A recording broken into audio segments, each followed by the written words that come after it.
Today I am back with another brand new video.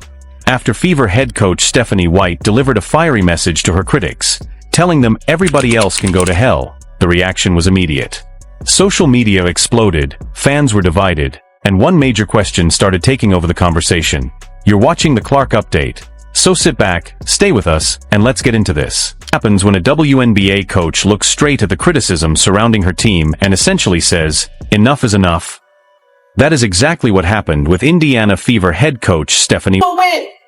Humility will win, and kindness will win. I stand by them. I will always stand by them. Everybody else can go to hell.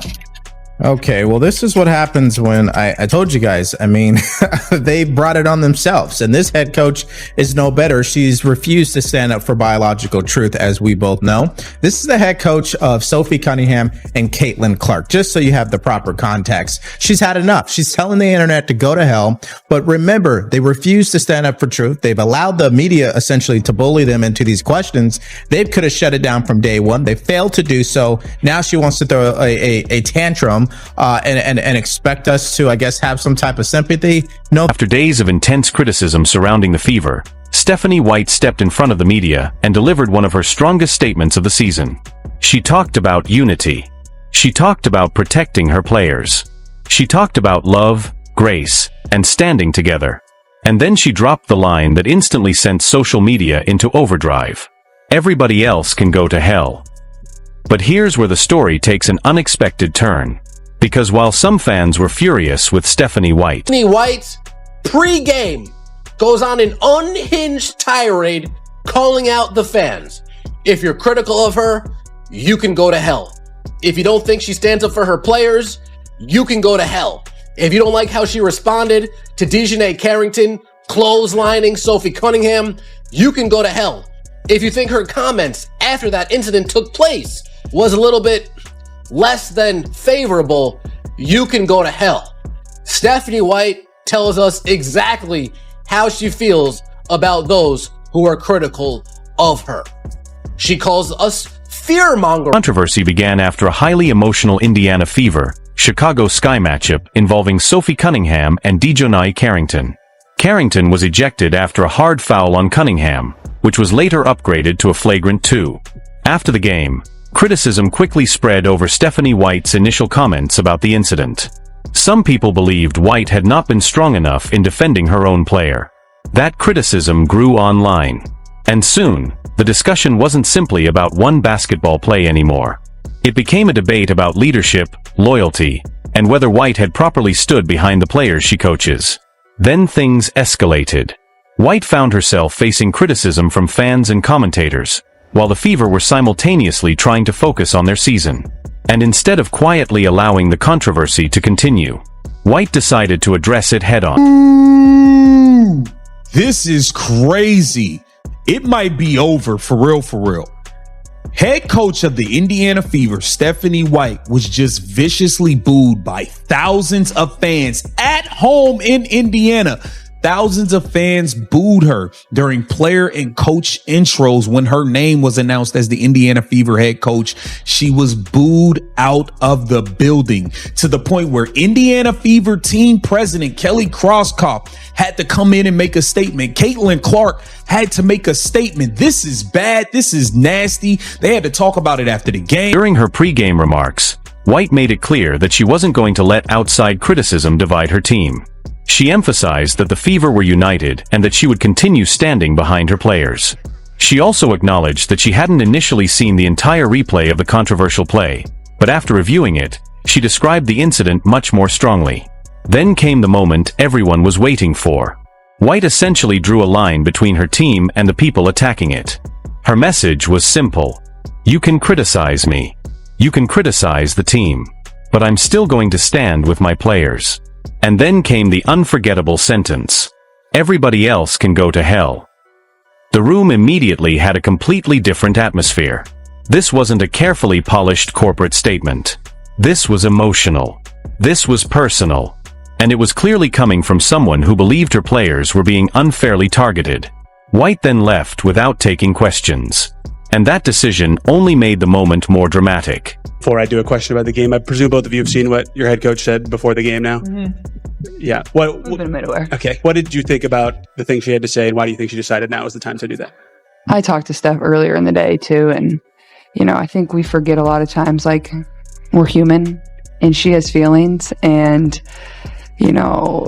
there's moments that are really hard, and sometimes that's just the job you sign up for. But at the same time, like, it's okay to feel those emotions. And I just told her, like, I've been through the same thing. Like, there's been days where I've been really upset, and you can have the thickest skin in the world, but sometimes it does get to you. And I think our world is just like, we love to hate, we love to divide. Like, that's all we want to do. Like, nobody wants to see each other succeed. And I think that's a really painful thing for myself to watch. Here's where things get really interesting. If you believed Caitlin Clark would distance herself from White after such a controversial statement, you would have been wrong. Instead, Clark publicly backed her coach. And she wasn't exactly thrilled with what she had witnessed from some Fever fans. During the team's game against the New York Liberty, White was booed by some fans during introductions. Clark later made it clear that seeing her own coach being booed by Fever supporters was upsetting to her. In fact, Clark said the situation made her feel sick. She emphasized that the players were behind White and that the team was going to support her. Think about that for a second. The biggest star on the Fever wasn't using the controversy as an opportunity to separate herself from her coach. She was saying, "We're together." And that message matters. Because professional sports teams can survive a bad game. They can survive criticism. They can even survive social media outrage. But once players stop believing in their coach or stop believing in one another, that's when things can really fall apart. Clark appeared determined not to let that happen. Not every fan agreed with White. And that's important. Some supporters believed her comments were too aggressive. Others felt that telling critics to go to hell was exactly the wrong tone for a head coach. But there was another side to the reaction. And this is the part that many headlines could easily miss. The biggest story isn't simply that Stephanie White told critics to go to hell. The bigger story is what happened afterward. Caitlin Clark's response suggested that the Fever's locker room was not falling apart. Quite the opposite. Clark talked about the team sticking together and supporting one another. And that is significant because the Fever are in the middle of a season where every distraction can become amplified. Every comment becomes a headline. Every foul becomes a debate. Every reaction gets dissected online. And when Caitlin Clark is involved, that spotlight becomes even brighter. So when Clark publicly stands beside her coach, she's sending a message that goes far beyond one press conference. The team is choosing unity over division. But now there's a bigger question. Was Stephanie White right to respond as strongly as she did? Some will say absolutely. They'll argue that coaches should protect their players and refuse to let outside noise control the locker room. Others will say White went too far and that a professional head coach should simply ignore the criticism. And honestly, both sides have an argument. Because emotions are part of sports. Fans invest their time, money, and passion into these teams. They feel connected to the players. They want answers when something goes wrong. But coaches and players are human too. And sometimes, after days of criticism, frustration eventually boils over. That's what made White's statement so memorable. So no, Caitlin Clark didn't turn against Stephanie White. The latest developments actually point in the opposite direction. While some fans were booing White, Clark was defending her. While critics questioned White's leadership, Clark emphasized the team's unity. And while White told her critics exactly where she stood, the Fever's biggest star essentially answered with, "We're standing together." Whether you agree with Stephanie White's words or not, one thing is undeniable.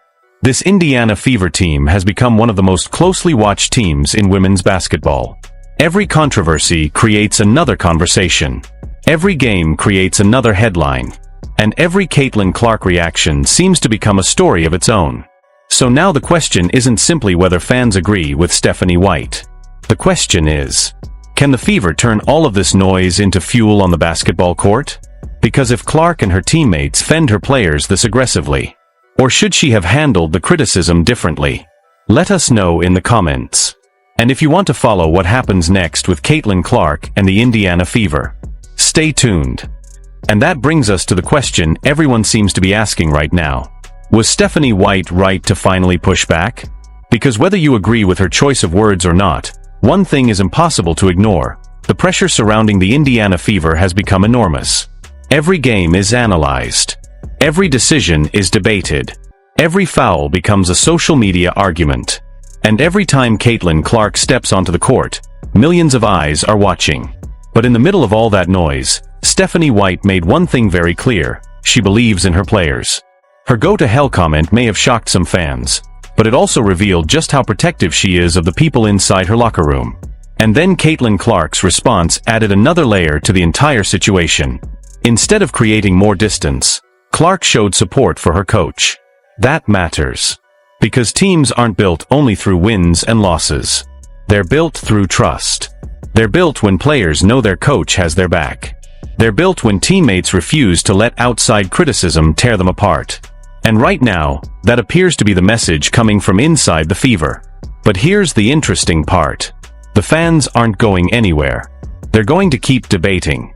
They're going to keep questioning decisions. They're going to keep reacting to every moment. And honestly, that's part of what makes sports so fascinating. You can disagree with a coach. You can disagree with a player. You can even disagree with your favorite team's decisions. But ultimately, the only thing that can settle the argument is what happens on the court. So now the pressure shifts back to the Fever. Can Stephanie White and her players block out the noise? Can Caitlin Clark continue leading the team through all the attention surrounding her? And most importantly, can Indiana turn all of this controversy into something positive? Because if they can, this entire situation could eventually become nothing more than another chapter in the Fever's journey. But if the criticism continues to grow, every future game could bring even more pressure. And that's why the next few games are going to be so fascinating to watch. One thing is certain. Caitlin Clark isn't backing away. Stephanie White isn't backing away. And the fans certainly aren't backing away either. The debate is still alive. The opinions are still divided. And the story is far from over. So now I want to hear from you. Do you think Stephanie White was right to defend her players so strongly? Do you think her go-to-hell comment crossed the line? Or do you believe she was simply standing up for her team when the pressure became too much? And what do you think about Caitlin Clark defending her coach? Let us know your honest opinion in the comments below. Because your perspective could be completely different from everyone else's. And that's what makes this conversation so interesting. If you enjoyed this breakdown, don't forget to hit the like button, subscribe to the channel, and turn on notifications so you don't miss the next big Caitlin Clark or Indiana Fever story. Because with this team, you never really know what is going to happen next. Thanks for watching, and I'll see you in the next video.